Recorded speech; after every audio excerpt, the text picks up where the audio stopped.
ইমান মই ইয়াৰ কণী আলু বইল কৰিলোঁ। বইল কৰাৰ পিছতে ইয়াৰ মই পিঁয়াজ নহৰু আদা দি ইয়াৰ ভাজিলোঁ। ভজাৰ পিছতে ইয়াৰ পানী দিম। পানী দিয়াৰ পিছতে মই জাল দি জলকীয়া কণী আলু জোল বনাম।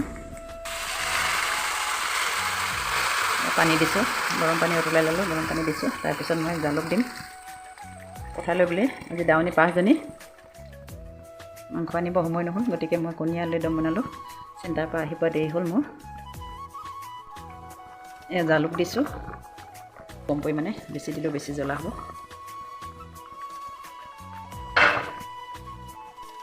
কণী আলু জাল আজি তৰকাৰীখিনি কেনেকুৱা লাগিছে জনাব। ভাল লাগিলে লাইক এটা কৰি দিব। ইয়াত জাল দিছোঁ, বেছি দিয়া নাই, কম পৰিমাণে দিছোঁ। ইয়াৰ লগতে ধনিয়া পাত দিছোঁ। তাৰপিছত এতিয়া তৰকাৰীখিনি নমাম। নমোৱাৰ পিছতে এয়া পথাৰলৈ দিম। আজিলৈ ভিডিঅ'টো কেনেকুৱা লাগে জনাবচোন। আকৌ নেক্সট ভিডিঅ'ত লগ পাম।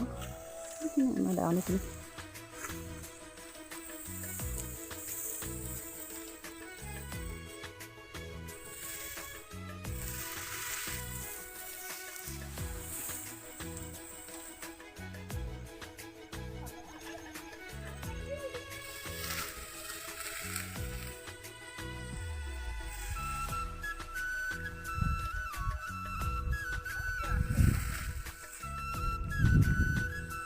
জহা ধান কাৰণে পূৰা কাটিব ভাল লাগিছে আকৌ।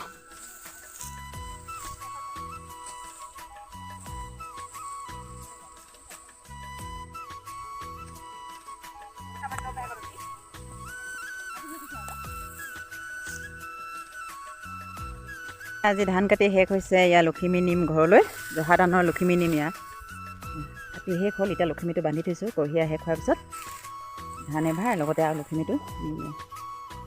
আজি ধান কাটি শেষ হৈছে। বৰপথাৰ বুলি কয়, পথাৰখনৰ নাম কৈ দিছোঁ বৰপথাৰ। লগতে সেই গেছ কেকাৰ ওলাই আছে। গেছ কেকাৰ বাউণ্ডেৰী কাষতে পথাৰখন, বৰপথাৰ বুলি কয়। আৰু গেছ কেকাৰ এৰিয়াটো হ'ল লেপেট কটা।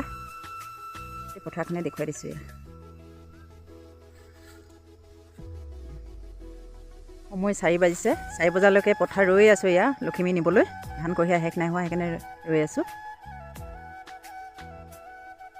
এয়া লখিমী আই ল'লোঁ। এয়া নতুন গামোচাই লৈছোঁ মেৰিয়াই। তাৰপিছত এয়া তামোল পাণৰ অৰিহণা দি এয়া লখিমী নিম। এয়া এনেকৈ নতুন গামোচাই লৈ ভঁৰালত সোমামগৈ। তাৰপিছত ভঁৰালৰ দুৱাৰত নতুন গামোচা ঢাকি ৰাখিম।